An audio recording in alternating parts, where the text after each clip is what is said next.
guys, how's it going? Laura with Garden Answer. So I'm hoping that yesterday you saw our video where I put together this Nativity fairy garden. I really like how it came together. It's really simple, really small, but I think it's got pretty good impact because of the amount of plants that are in here, and the pieces are adorable.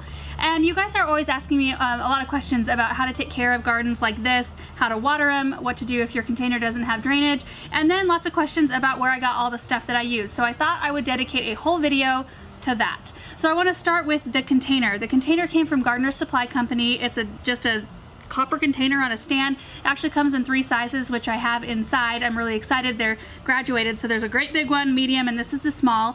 It is watertight. You may have noticed that in the video, so there is no drainage in this container. That's not ideal, especially if you're a beginner with these types of plants, but you can get away with it. And the reason why I did not punch holes for drainage, which I usually do if it's a container I don't really care about or you know, I want to use for plants again. But this one I have another idea for, and since this is a nativity garden, it's more for the season, the Christmas season right now. I don't plan on keeping this together for more than probably a month and a half before I take this stuff out and use it in something else. So another thing, I used cactus soil, Espoma's organic cactus soil. That is my favorite. I started with soil in the container, and then I went out into the garden and cut some branches off of one of our ash trees to make this little lean-to stable for Joseph, Mary, and baby Jesus. And I just used a little bit of hot glue just to keep everything together. I mean, it's not like a super strong structure, but it doesn't really need to be. It's for decorative purposes. And then I just started planting right here and just made my way around the back. Now I do get lots of questions. You guys ask about how many plants I put in containers, and succulents thrive and do well planted in close quarters. And like I said, I'm not planning on keeping this together for a really long period of time, but even if I was going to, they would be fine because their rate of growth really decreases quite dramatically when you have them close together. They just won't grow as big or as fast. So I've got like a Calancho silver spoons. There's some sedum, tricolor sedum in here, and a little sempervivum. I've got some Burrow's Tail, a Senecio chalk stick, some Graptosedum California Sunset. There's a Pearl von Nurnberg Echeveria, which just rooted for me, and then some little Crassula, I think. Anyway, we will probably have all of these listed in the description or comment section below. I need to remember to do that after this video. Get those all listed out. As far as watering, oh no, before watering, so all of these fairy garden pieces came from myfairygardens.com, and I saw them in a picture and I thought they were really cute.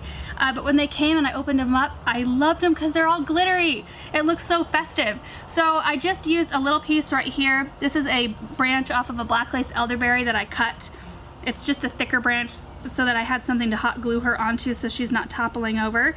And then I just placed the pieces around, and I used a little bit of washed sand as my soil top dress.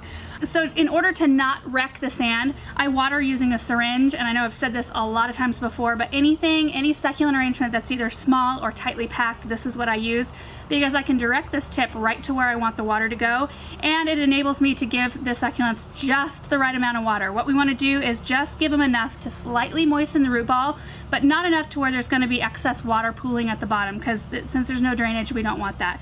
So what I'm going to do is water from behind. So no water is going to be coming in from this way, so it won't wreck my sand. So I'm going to come in right in between the succulents here and just release a little bit of water. Just enough to moisten the root balls. And I'm just going to go around the back side doing that. And since I'm only planning on keeping this arrangement, like I said, for just the season, for the Christmas season, I'll probably only need to water it 1 additional time from this time. So 2 times probably total. Unless you've got a real dry air, or if you've got wood heat or something that's sucking the moisture out, you might have to water a little more often. And the one other thing you want to make sure to give your succulents is the proper amount of light. So these are going to be in a spot that gets quite a bit of sun. It won't be in direct sun like in the late afternoon, but it's going to get quite a bit of sun in the morning, which is perfect. And they should stay healthy and happy, and then I can take them out and use them in something else after the season's over. So I hope that this video is helpful to you, that it kind of clears up any questions that you may have about arrangements that look like this, because they really are fun. It looks so pretty to have so much stuff all packed together, all the textures and colors. That's the way I really like to put these things together, and they really are not that difficult to take care of. So if you want to give it a try, you should. Just make sure to pick yourself up a syringe. We'll be sure to put a link in the comment or description section below so that you can order one if you can't find one at your local garden center. Thank you guys so much for watching, and I hope you are having a fantastic holiday season. Bye.